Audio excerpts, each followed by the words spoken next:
What is going on, guys? It is Dylan the Machete here, and today we're going to be speaking all about concussions for combat sports and what they are, how you can prevent them, and how you can get better from them. So earlier this year, I sustained a pretty bad concussion. I got dropped on the back of my head while clinching, and I had some very bad side effects from it. And I just want to share with you guys what I learned from it, because concussions in combat sports are actually a lot more common than what I first realized. So I knew that people got them, especially older fighters that have been taking a lot of blows to the head, but a lot of the side effects that I had were pretty scary. I thought that I might not actually recover from some of them. It was a very scary time to go through, but I've spoken to a lot of fighters who have been in the game for a while, and they say that it's a lot more common than what you'd expect. But you just have to make sure that you're on top of all your recovery. So I'm just going to go through a couple of steps that you can do to make sure that you recover from your concussion as good as you possibly can. So number one, you need a rest. So as a fighter, we do not like to rest, but there are times where it's absolutely necessary. And when you have a concussion, it's one of those times. So there would be times where I would even just shadow box, and even just that motion of snapping at the end of my punches, I would get rattles in my head. Running caused rattling in my head. Pretty much anything caused rattling to my head. Back home in Australia, I do a lot of pad holding for a living, and I couldn't even hold pads for people. Even just using the sticks, I couldn't even really do that because I ended up seeing a concussion specialist, which I'll go back to. He was saying that my equilibrium, which is a little part behind your ear that kind of balances everything. I don't know the exact science behind it, but he said that even just those sticks going past my head like that, my brain couldn't really register it properly. Couldn't even really hold sticks for people, so I had to do a lot of bag work, correction of technique. Even driving sometimes would play with my vertigo, make me feel sick. So yeah, number one is you need to rest. Number two is see a specialist. So I'm very lucky that someone I trained as a doctor, and he put me onto a concussion specialist named Dan Brown. I'll put his contacts in the link in the description below if you want to see him. He's a great dude. He helped me out a lot. He slowly, progressively built me up to a point. There'd be times where I think I'd be good to go full 100%. He said, no, let's not quite do that yet. So he essentially gave me little steps in place to slowly bring me back up to 100%. And without him, I wouldn't be back to 100%. Yeah, it takes a lot of the guesswork out of it. So if you can get a concussion specialist, or you can get in contact with someone like Dan, or someone that knows what they're talking about, definitely do it. Number three, slow progression of training. So this is what Dan got me doing. He essentially got me on a bike or jogging. We started off on the bike because it's a lot lower intensity, because I had a pretty bad concussion.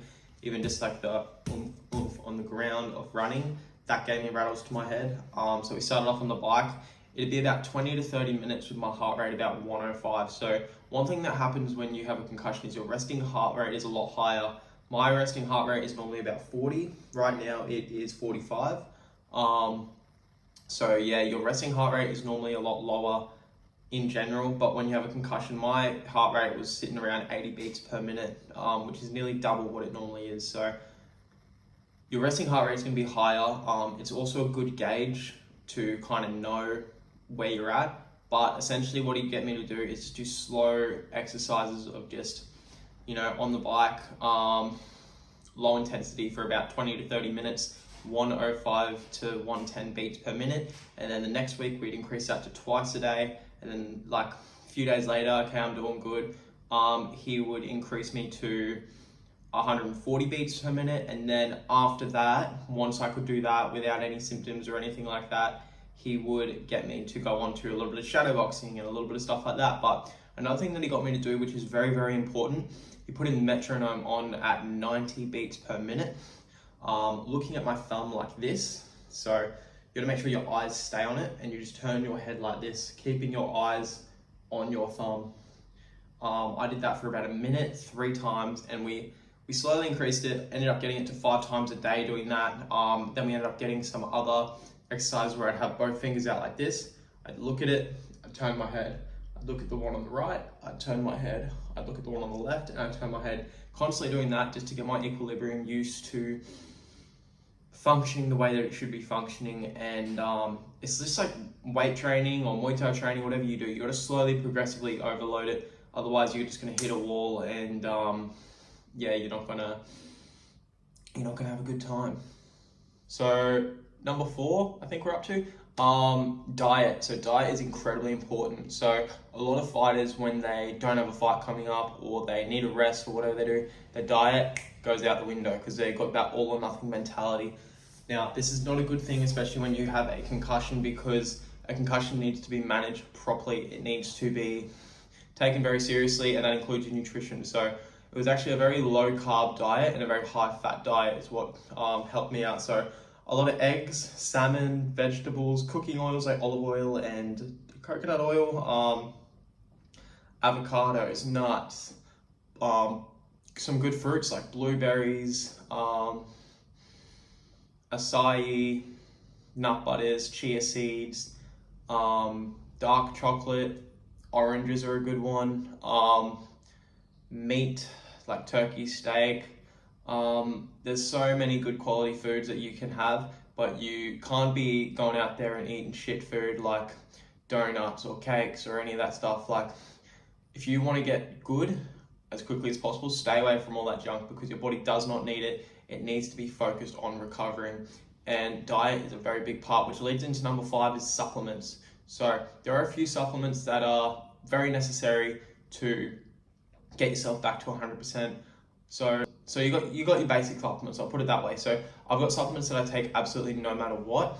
These supplements are magnesium, zinc, creatine. They're the top 3 that I take absolutely, like, no ifs, ands or buts. I've added omega-3s into that recently, partly because of the concussions. So that's another one that you need to be taking. There's a triple strength omega-3 that you can take. Lion's mane is a great one for your head. There's a lot that is, there's a lot of supplements that you should be taking when you have some head trauma. Curcumin is also another really good one, turmeric. So even if you're cooking chicken, you put your turmeric in there, you cook your vegetables, you put your turmeric in there, like high turmeric, black pepper as well, with turmeric really helps bring down the inflammation. It helps like activate it or some shit. It makes it a lot better than what it normally would be. So yeah, diet and supplements is a massive part of your recovery. And finally, number 6, take your time. Now, a lot of people don't like to hear that, but you got to do it. You know, if you got a fight coming up in 6 weeks, like, it's possibly, depending on how bad your concussion is, could be worth just not doing it. You know, like, I was lucky that my concussion was 11 weeks out from my next fight. So it happened at the end of January, and my next fight was until April 22nd. It was already booked, which fights normally don't get booked out in advance, but it did. I was trying to get another fight booked for February 25th, which it did get booked, but sorry, I shouldn't say it got booked, it got offered to me, but after the concussion I just had to say no, because health is your number 1 priority. So as a fighter, we obviously believe that we have a small window, which is true, because you've got to try and maximize the time that you have, but you can't be sacrificing your health for it, because if you do, you're not going to benefit in the long run. You're going to grow up to be brain dead, not very happy, mood swings. Like, there's a lot of scary things that can happen with concussions, and you don't want to be one of those people that gets out of the sport not having a good brain health. Not having a good brain health. That shows how good my brain health is. Last thing that actually helped a lot, sauna and ice bath. So this is another thing that Dan told me to do. Find something that is going to help you dramatically. So I was literally sauna and ice bath every single day. I do my PTs in the morning, sauna, ice bath, chill. PTs in the morning, sauna, ice bath, chill. That would be my thing. So sauna, ice bath, sleep. Sauna, ice bath, sleep. That was a massive part of my recovery. And sauna actually promotes growth hormone. And that was a big reason why my head got better. So big credit to the sauna, big credit to the ice bath. That stuff helps a lot. You should really be doing that type of stuff anyway if you have access to it. So yeah, now that we've gone over everything that kind of helped me get my concussion better, once again, if you do need the professional help, go down Dan Brown. He is the guy to see. I'll say that again, but you need to be expecting a few things. So you're going to be a lot more tired than normal. Your energy is going to be lower. You're going to have mood swings. You might even be vomiting at random points. You might lose your appetite, or you may really gain your appetite because your body needs calories for the brain to function. Might be harder to lose weight because your body needs the calories to function. You've got to be eating more.